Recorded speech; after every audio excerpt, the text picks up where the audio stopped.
Hi, my name is Raphael, and today I'm going to talk to you about movement in Shadow War. So, movement, we're going to do movement, and we're going to do things related to movement, such as. What's the word I'm looking for? Movement, five senses, deception, pinpoint, searching, bluffs, shoves, backstab, traps, and deception. We're going to cover all of the moving phase, okay? In greater detail with the actions. So, we're going to cover movement first. So, I'm going to read this to you first, and I'm going to show you examples. So, record where you started and ended. Make sure you draw a path on the stealth board. When the enemy searches an area, explain whether or not you have been there. Even if you are there at the exact spot they guess, state if you have been there. Never reveal your location unless they perform a pinpoint search on your real location or trail search your exact location.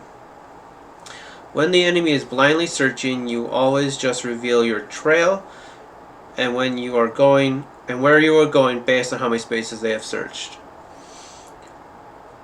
When you think you know exactly where they are, you can pay an action and ask if the enemy is there. If they are there, pull them into the reality realm. Okay, that's a pinpoint search. When you pull them into the reality realm, you are taking their exact location from the enemy's shadow board and pulling them on the reality board at the same location. The only difference now is both players can exactly see where the unit is. No longer will they be hidden. This is how you make a movement in the shadow board. Move from position A to B. Connect the points in any shape. Keep track of how you moved. Blind searching. If an enemy finds part of your trail, show them what they have found. There are tools for blind searching in the box and rules on the next page. Always declare I have been there even if that is your real location when you are blind searched. Remember, blind searching is different from trail searching or pinpoint searching. If they have found part of your trail, place down a fake location token, trail token, face down to hide it as fake. The trail token has two sides. One side that has what trail number you are, and the other side is fake or real. The fakes or real side stays face down to hide that is your location. Only flip the trail token when they perform a trail search action. If the enemy gets lucky and finds your real location, place a token on your real. If the enemy gets lucky and finds your real location, still place a token on your real location, but use the real location token. Never give them the real location during a blind search unless they are token revealing or find out or use a pinpoint search. As the game progresses, you will be searching for trail tokens. If you think they are there, you can pay an action and reveal that location. Paying an action and flipping tokens is called token revealing. The F stands for fake location, the R stands for real locations. You still follow the same rules for ranges and how many spaces with the rules below. Make sure to keep track of whose trail is who. You must also declare what you are doing, not just where you are not where you are in the shadow realm. When you reset the reality board, when you remove tokens from the board at the start of the round, you need to make sure you need to see your unit's weight class, okay? Lighter units stay there for 1 round until they disappear right away. Medium, 2 rounds. Heavy, 3 rounds, okay? So, going over this, so record where you have moved, right? So, let's say this model right here is at location A1. That's where you wanted to start, okay? Let's say now he moves like that, okay? Record where you started and ended. Boom. Make it draw a path on the stealth board, right? It doesn't have to be so black and white. You can make it like this. You can make it like this. Okay? Also, paths can intertwine. So let's say this demon searcher here decides to go in a straight line. He is going to do that. Okay? Also, you can bluff. So let me get the bluff card here. So we just covered movement. Here's bluff. Okay. So bluffing is you can fake up You can fake up to your speed, X trail spaces you don't have to end. You don't have to end the trail at the relocation. Okay, so what that means is, in this example, so let's say that he went right here in a straight line. Okay, his speed, SPD, is 6. So let's say that he decided to go 2 spaces, 1, 2. Okay, now he's going to fake up to his speed. So that means he has 4 spaces he can fake. He can fake that he went in another straight line, right? Because he could have gone 6 spaces. 1, 2, 3, 4, 5, 6. You never count the start for your movement, but you do need to track where you've been. So, or he could pretend that he went this way. Oopsie. This way, right? It's up to you. Okay, so now, going back here a couple of seconds here. Now when they are searching, state that you have been there, okay? So in this example, let's make it as easy as possible to understand. Let's say the enemy, so both of these models go in a straight line, okay? Let's just say they both go this way. And now the enemy goes and searches, so they're going to use this search template here. And they're going to go, I'm going to blindly search right here, okay? So as you can see here, they're searching A1, A2, B1, B2, B3, and C1, C2. So you would look on your board, you can see that they're searching right here. Yeah, I've been there. So what will happen is you'll bring your trail, so in this case it's these 5 spaces, just like that. Okay? Now let's say they got super lucky and they decide to search up here. And oh my god, yeah, my guys are there. I have been there. You still announce, I have been there. So you look on here and you go, let's see here. Okay, my demon searcher is right here, right? So you're not gonna bring him out, but you're gonna grab a real token. Let's see here. Where are those tokens here? You gotta correlate it to him. So he is obviously number 2. So we don't want number 1. We want number 2, right? So you would make sure that you're doing this right. You obviously don't make it so obvious. So you're on B5, right? So we're going to take that, put that on B5 like so. And then we would, since he searched like this, we're going to put down this piece that connects, and also we're going to connect it like that. Sorry, this is exaggerated.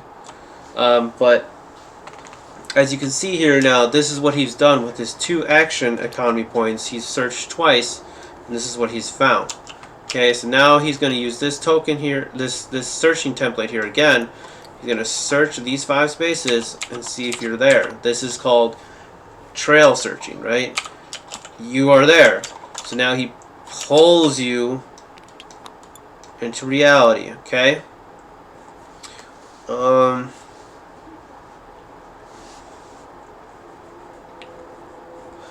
At any point in time, you can just go ahead and declare a pinpoint search, okay?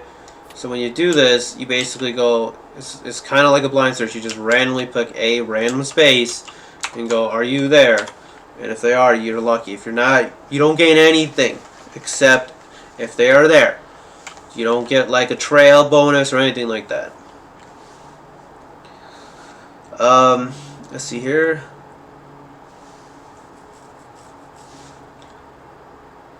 We covered blind searching, trail searching, and pinpoint searching.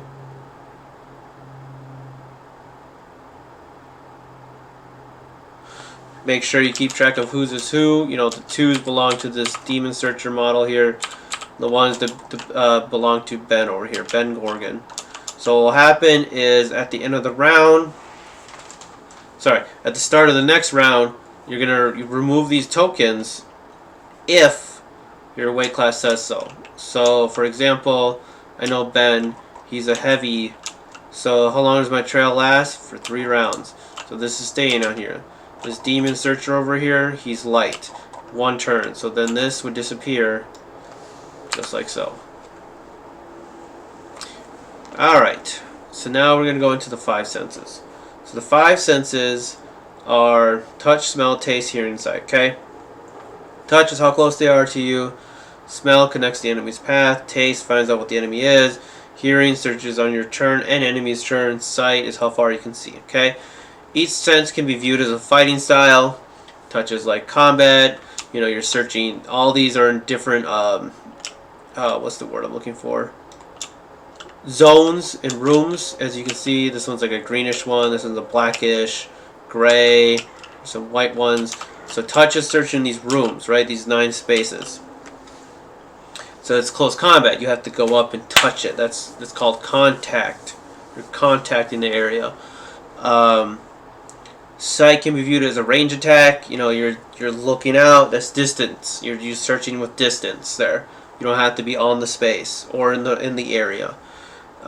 Hearing can be viewed as magic because it's a little weird. It does interact just like, you know, you're searching afar and stuff like that, but you can do it on the enemy's turn. And then the other two are more of a support kind of thing. Taste and smell. So distance searching, each sense is classified as distance searching or contact searching. So when you're distance searching, you are basically searching from within a range. When you're contact searching, you must end your movement on a certain location. Okay, so that means you're gonna be there. So the only two that do that are going to be touch and taste. Okay, so you're touching the zone and area. You're tasting a certain space with taste. Okay, and then distance searching is very simple. It's just like shooting. You know, you're picking a certain amount of spaces away from you or where you're at, and you're searching those spaces. When you search or reveal with sight, you always search or reveal in a straight line. Okay, so that one is, it should be in here. No, it's, hold on a second. Here we go, it's at the bottom. Okay, here we go. Oh, tabletop, why are you doing this? Okay. So, here's the straight line, right? So, obviously, as you can see here, this is an extreme.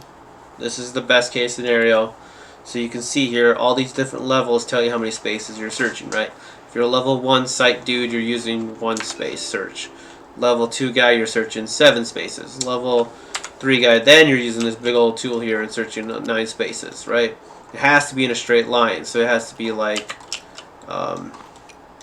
this, or it could be like that, like that. It's very hard to pull off to put it at angles, but you can. But you can't go like, you see how this, like, in between these lines here? So this is all spaces number 5. You can't go straight in a straight line for spaces number 5, right? You can intertwine like this, but you can't go like this. All spaces number 5. You have to go like that. Or a straight line like that. When you search or reveal with hearing, you will always search or reveal in an area of effect, right? That's kind of like a spell AoE attack, right?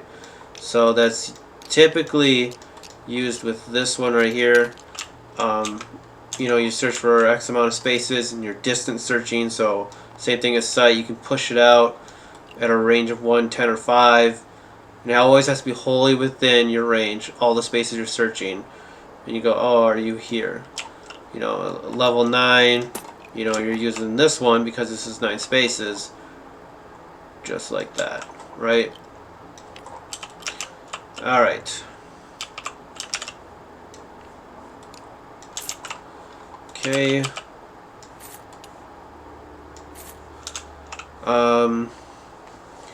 When performing a sense to find where the enemy is, there are 3 ways to search. Blind searching, which means you have no clue where they are and you're searching random locations. Trail searching, which means that you're searching on clues where they have been because you found a part of the trail. You're going to reveal more of the trail for more clues. Pinpoint searching, you're going to search the exact location if they are there. Only 1 space, only blindly searching. You don't get a bonus on the trail. Here's how many spaces you're searching. With blind searching, you can search in parameters of each sense. Always be wholly within range for searching random locations. You must always draw range from your unit's location. The range of search is based on the level of your sense. Level 1 range is 1. I already covered that. I'm so sorry. For the trail searching, you can search extra amount of trail tokens based on your level. Each sense tells you how many tokens you can search, with what shape you may search. There are 2 support senses to help you gain more information.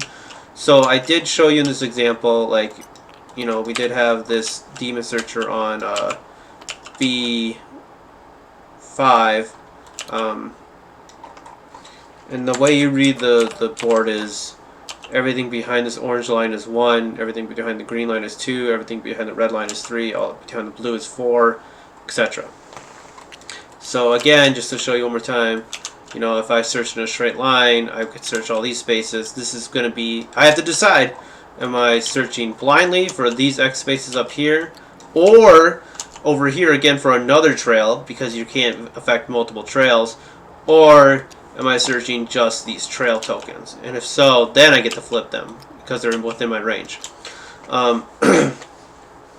For smell helps you connect the start of the trail to the end of the trail. Okay, so let's take this demon searcher for example. Okay, let's just say that he's searching. He's going to be using his smell. He's going to walk up. He's going to smell this trail. And now, because let's say he's got the best case scenario of smell at level 3, connects trail from the start to the end. Okay, as long as it's within range of 15, which it is, because we know that it started here. So that gives the enemy clues such as where you started, where the objective's going, etc., etc. Taste gives you info on who is creating the trail. Okay, so taste, at level 3, exactly who they are. This demon searcher will walk up, touch. He would touch this trail and figure out, oh, this is another demon searcher, right? For smell, he can be this far away, smell the trail, connect the dots, kind of thing. Okay, so here's a little information more about smell and taste. So now you can also combine any of the 2 senses and add them together. You must beat a score of 5 and you can perform a combo of senses. Take any 2 senses on the card of your unit. If they equal 6, when you add them together, you can do a combo. Okay, so when you do a combo, you can perform both senses normally, plus search or reveal trail tokens at extra 6 spaces. When I say normally, this means you must either declare a blind search or a token search. Okay, so in my game, intent is very important across the board. So what is your intent? So this is what this is. You must also know how the extra 6 spaces will be searched. Do it one at a time. Declare how you will search before searching with one at a time. So what I mean is, what you're going to do with this model, let's say his position's found, whatever. He's on the reality board. He's going to declare a combo. Okay, let's say that he's comboing his taste and sight. Okay, so he's going to combo them together. His sight is level 3, so let's get him in a better position here. Let's say he's right here. So he's going to search this big old Congo line here, right? He's going to search like this. What are you doing with this one first? I want to search trail tokens. Okay, cool. Because you have these spaces up, I will flip these over for you. Cool, they're all Fs. Cool, next. Alright, well, now I'm going to, what was I going to do it again? Taste. Exactly who I am. Okay, is he in contact? No. So let's just pretend he was. Is he in contact? Yes. Okay. This is Ben Gorgon. This is my leader model, right? He's over here. He doesn't know exactly where. Next, he's going to do his random 6 spaces. So he needs to declare before he starts doing all this searching how he's going to use these 6 spaces. Oh, I'm going to blindly search here, here, here, here, here, and here.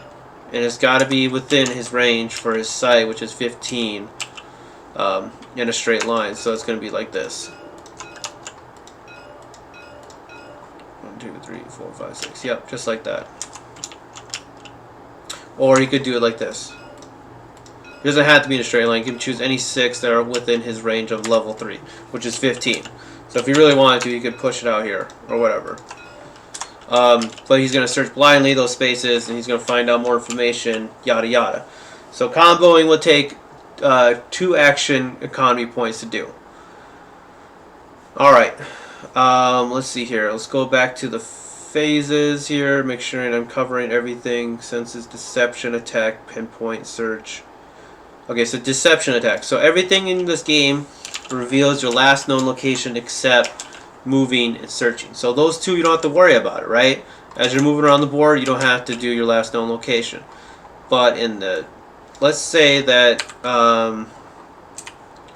let's say here that Ben decides to declare an attack. Okay? He's attacking from A7. His last known location is at A7, right? So he's going to put down that token right there. Obviously, this will be his real location, so you always place these tokens face down. But let's say that he decided to do... There's a little different ways you can hide yourself, right? He can first attack, then move, right? So now this real token turns into a fake location because now he's moved. The enemy can still walk up and try to search it and stuff, but he doesn't know exactly where he is. Or he can do a deception attack, right? So a deception attack is basically when attacking or casting spells from shadow, roll a d20 and add your stealth. If the score is 20, you don't reveal your last known location, right? So what will happen is he would roll a d20.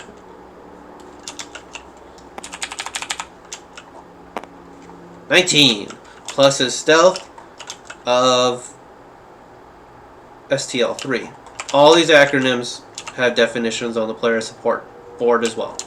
So he doesn't have to. He's going to attack. Let's say the Demon Searcher is right here. He attacks the Demon Searcher, and then the demon goes, "Where did that come from?" You don't know. Okay.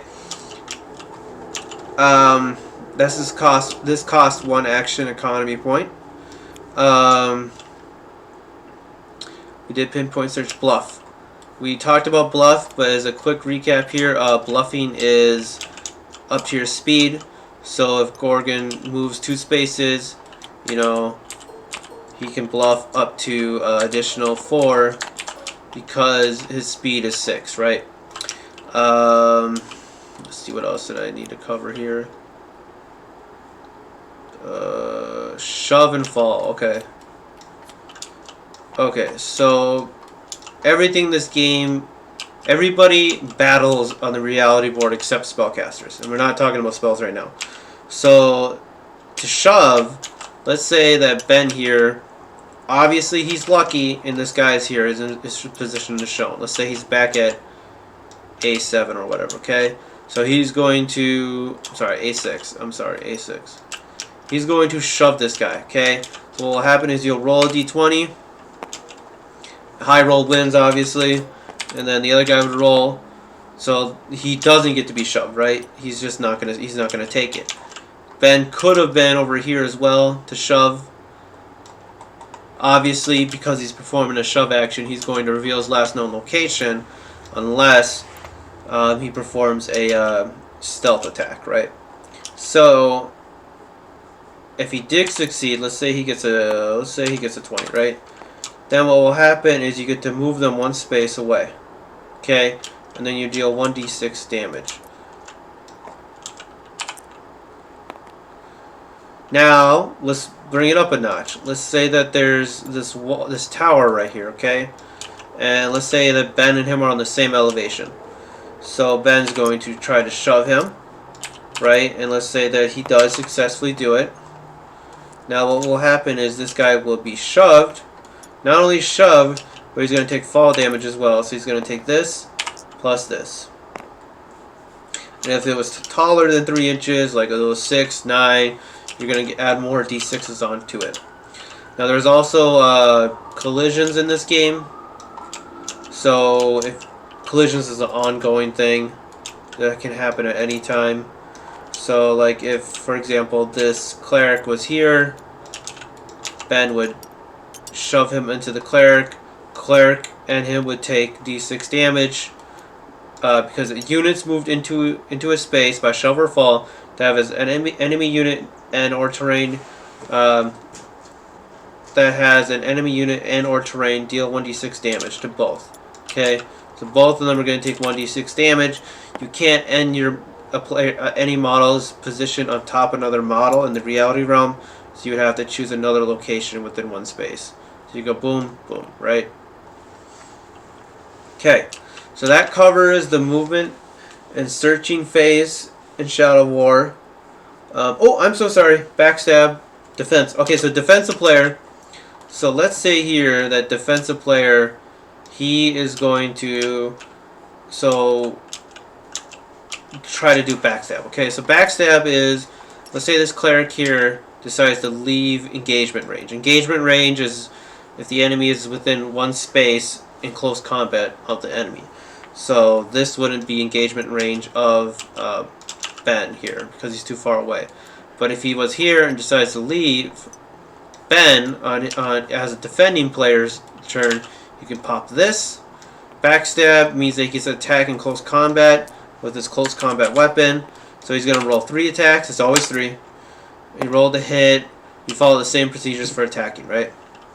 Roll the same thing for damage. Trapping. So trapping is it's kind of similar to fall and shove. But basically what it is if you, let's say this cleric's right here and Ben is on the same spot in the Shadow Realm, okay? As defending player, so let's say that blue player goes, okay, end my movement here. He's going to try to go onto his next model to move. You go, aha, you fell for my trap. Surprise! He's going to hit you for 1d6 damage and push you one space over. Okay? You don't have to reveal your position. I'm just showing that as an example here. Deception move is if you feel that the enemy is really hot on your trail and you really messed up and you're not hiding your position well, you can pop this so you can place, say, same thing as bluffing, but you're paying 2 points to do this time because you messed up. You've paid to bluff X space locations. You put a bunch of fake location tokens on the field up to your speed. Doesn't have to be even connected to you. It could be like this. 1, 2, 3, 4, 5, 6. You could go like that. Now when they're searching, they go, are you here? Yes, I have been. Are you here? Oh, is this you? No, this is a fake trail. Oh my god. You know what I mean? You've been juked. But yeah, so that covers the movement phase. Thank you very much for watching. Have a good day.